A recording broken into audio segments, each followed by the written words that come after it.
Hello friends, എല്ലാവർക്കും ബീനാസ് കിച്ചണിലേക്ക് സ്വാഗതം. അപ്പം നമ്മളിന്ന് നല്ലൊരു നാരങ്ങ അച്ചാറാണ് ഉണ്ടാക്കാൻ പോകുന്നത്. അപ്പോൾ എൻ്റെ കുറേ അച്ചാറുകളുടെ റെസിപ്പികളുണ്ട് ചാനലിനകത്ത്. നമ്മൾ നാരങ്ങ അച്ചാർ ചെയ്തിട്ടില്ലായിരുന്നു. അപ്പോൾ കുറേ വ്യൂവേഴ്സൊക്കെ ചോദിച്ചായിരുന്നു നാരങ്ങ അച്ചാർ ഉണ്ടാക്കുന്നത് കാണിക്കാവോന്ന്. അതുകൊണ്ട് നമ്മളിന്ന് നാരങ്ങ അച്ചാറാണ് ഉണ്ടാക്കാൻ പോകുന്നത്. നമ്മൾ അച്ചാറിടുന്ന നാരങ്ങ എടുക്കുമ്പോൾ പ്രത്യേകം ശ്രദ്ധിക്കണം. നല്ല പഴുത്ത നാരങ്ങ എടുക്കണം. നമ്മൾ തൊലിയൊക്കെ ഒരു പച്ചയായിട്ടുള്ള നാരങ്ങ കൊണ്ട് അച്ചാർ ഉണ്ടാക്കിയാൽ ഈ നാരങ്ങയുടെ തൊലിക്കൊക്കെ ഒരു ചുവ കാണും. അപ്പം അതുകൊണ്ട് നമ്മുടെ അച്ചാറിന് നല്ലൊരു ടേസ്റ്റ് കിട്ടില്ല. അപ്പോൾ നമ്മൾ നല്ല പഴുത്ത നാരങ്ങ തന്നെയാണ് എടുക്കേണ്ടത്. ഞാൻ 1 കിലോ നാരങ്ങ എടുത്തിട്ടുണ്ട്. ഇതിപ്പം നമ്മൾ നേരത്തെ വെള്ളം ഒഴിച്ചിട്ട് ഒരു അര സ്പൂൺ ഉപ്പും കൂടി ഇട്ട് നമുക്കൊന്ന് ആദ്യം ഒന്ന് വേവിക്കാൻ വെക്കണം. അപ്പോൾ വേവിക്കുമ്പോൾ നമ്മൾ ഇത് നാരങ്ങ ഇങ്ങനെ ഒന്ന് വെന്ത് വരുമ്പോൾ സോഫ്റ്റായി വരും. അത് വേകുമ്പോൾ ഞാൻ കാണിക്കാം. ചെറിയതായിട്ടൊന്ന് തൊലി പൊട്ടുകയും ചെയ്യും. ആ സമയത്ത് നമ്മൾ ഓഫാക്കി എടുക്കേണ്ടതാണ്. അപ്പോൾ അതിന് നമുക്ക് കുറച്ച് വെളുത്തുള്ളി ഇഞ്ചിയൊക്കെ ഞാൻ എടുത്ത് വെച്ചിട്ടുണ്ട്. നമുക്ക് ആദ്യം ഈ നാരങ്ങ ഒന്ന് വേവിച്ചിട്ട് ചെറിയതായിട്ടൊന്ന് തണുത്ത് കഴിഞ്ഞ് നമുക്ക് കട്ട് ചെയ്യാൻ പറ്റുള്ളൂ. നമുക്ക് അച്ചാറിടുമ്പോൾ നമുക്ക് ബാക്കി ഇൻഗ്രീഡിയൻസ് നോക്കാം. അതിൻ്റെ കൂട്ടത്തിൽ തന്നെ ഞാനിപ്പോൾ 1 ഗ്ലാസ് വെള്ളം എടുത്ത് വെച്ചിട്ടുണ്ട്. ഉപ്പൊക്കെ നമ്മൾ ഉപ്പ് നീരായിട്ടാണ് ചേർക്കാൻ പോകുന്നത്. അപ്പോൾ നമുക്ക് നാരങ്ങ അച്ചാറിന് ചെറിയൊരു ഗ്രേവി പോലെ കിട്ടും. അപ്പം നമ്മൾ 1 ഗ്ലാസ് വെള്ളം എടുത്തിട്ടുണ്ട്.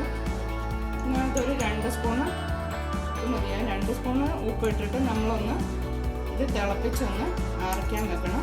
ഈ നാരങ്ങ നമുക്ക് വേവിക്കാൻ വെക്കുമ്പോൾ ഒരു അര സ്പൂണ് ഉപ്പ് നമ്മൾ ഇതിൻ്റെ കൂട്ടത്തിൽ ഒന്ന് ഇട്ടിട്ട് വേണം വേവിക്കാൻ. ഇത് രണ്ടും നമുക്ക് ഒന്നിച്ച് ഗ്യാസിൽ വെക്കാം.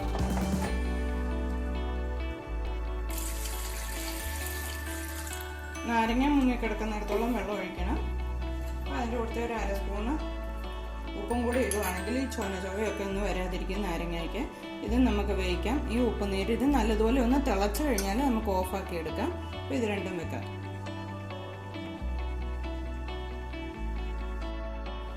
ഇപ്പം നമ്മൾ നാരങ്ങ വേവിപ്പിക്കാൻ വെച്ചിട്ടുണ്ട്. ഉപ്പ് നീരാണെങ്കിൽ ഇത് നമ്മൾ ഉപ്പൊന്ന് തിളപ്പിക്കാൻ വേണ്ടി വെച്ചിട്ടുണ്ട്. അപ്പോൾ നമുക്ക് വെന്ത് വരുന്നവരെ വെക്കാം.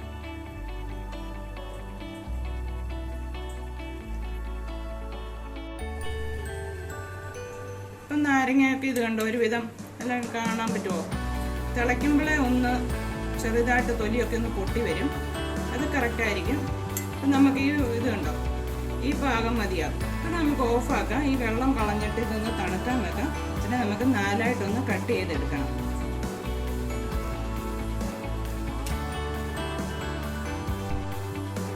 നാരങ്ങയൊക്കെ ഒരുവിധം തണുത്ത് വന്നിട്ടുണ്ട്. നമുക്ക് കട്ട് ചെയ്യാൻ പറ്റും. നമ്മൾ ഒരുപാട് പ്രസ് ചെയ്ത് കട്ട് ചെയ്ത് നമ്മുടെ ഈ നാരങ്ങ നീരൊക്കെ പോകാതെ ഒരു 4 പീസായിട്ട് നമുക്ക് കട്ട് ചെയ്തെടുക്കാൻ പറ്റും. നമ്മൾ എപ്പോഴും കട്ട് ചെയ്യുമ്പോൾ സ്റ്റീലിൻ്റെ കത്തിയെ യൂസ് ചെയ്യാവുള്ളൂ. നാരങ്ങ കട്ട് ചെയ്യുമ്പോൾ പിന്നെ നമ്മൾ നാരങ്ങ വേവിപ്പിക്കുമ്പോൾ നമ്മൾ ശ്രദ്ധിക്കേണ്ടത് നാരങ്ങയുടെ പുളിയൊക്കെ ഇറങ്ങുക. അലുമിനിയം പാത്രത്തിലൊന്നും നമ്മൾ നാരങ്ങ വേവിപ്പിക്കില്ല. നാരങ്ങ എപ്പോഴും നമ്മൾ സ്റ്റീലിൻ്റെ പാത്രത്തിൽ തന്നെ വേണം വേവിപ്പിച്ചെടുക്കാൻ. ഇതുണ്ട് ഇതുപോലെ കറക്റ്റ് ആകമൊക്കെ നല്ല വെന്തിരിക്കുന്നുണ്ടോ? അപ്പം നമുക്ക് ഈ നാരങ്ങയെല്ലാം ഞാനൊന്ന് 4ആയിട്ട് കട്ട് ചെയ്തെടുക്കാം.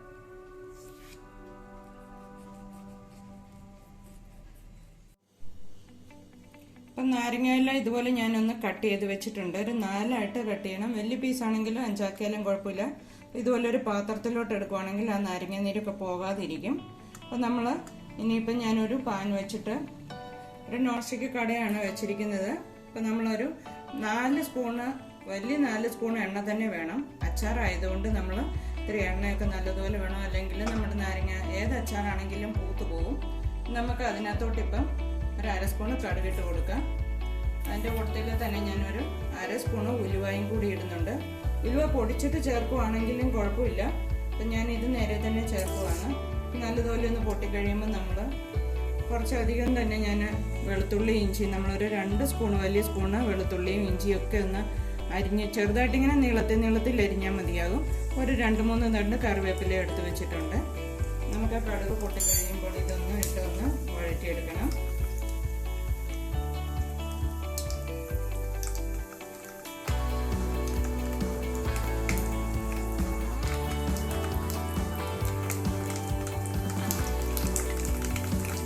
കടുക് ഉലുവയൊക്കെ ഒന്ന് പൊട്ടി വന്നിട്ടുണ്ട്. നമുക്കിതൊന്ന് എണ്ണയ്ക്കകത്തോട്ട് ചേർക്കാം.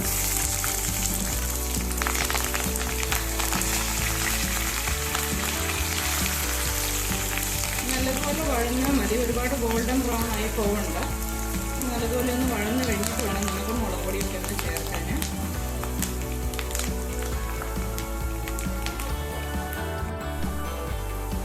വെളുത്തുള്ളിയൊക്കെ നല്ലതുപോലെ വഴന്നിട്ടുണ്ട്. നമ്മൾ ഗ്യാസ് ഒന്ന് സ്ലോ ആക്കുവാണ്.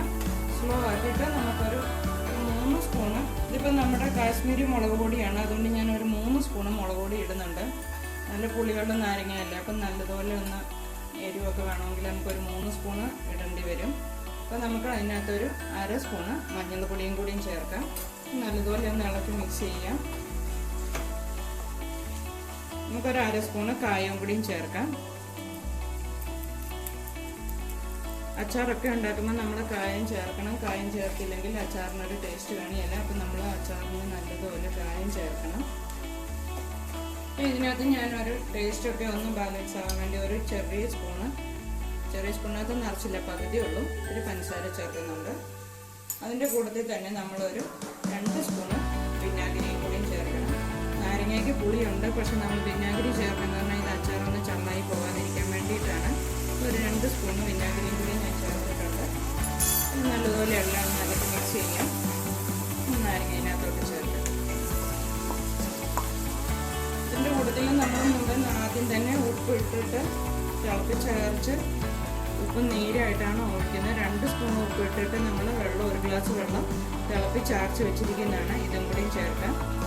ഇനി നമുക്കിതെല്ലാം കൂടി നല്ലതുപോലെ ഇളക്കി ഒരു പ്രാവശ്യം ഒന്ന് തിളയ്ക്കണം. തിളച്ച് കഴിഞ്ഞിട്ട് ഇത് ഗ്യാസ് ഓഫാക്കാൻ പറ്റുള്ളൂ.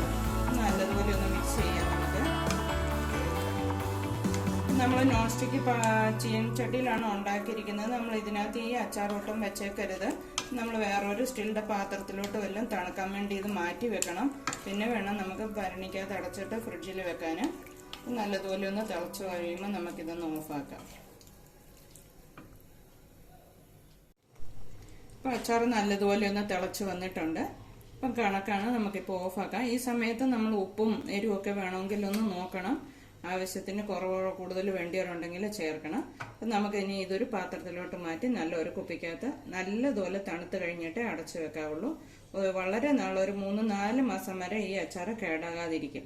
അപ്പോൾ എല്ലാവരും ഇതൊന്ന് ഉണ്ടാക്കി നോക്കണം.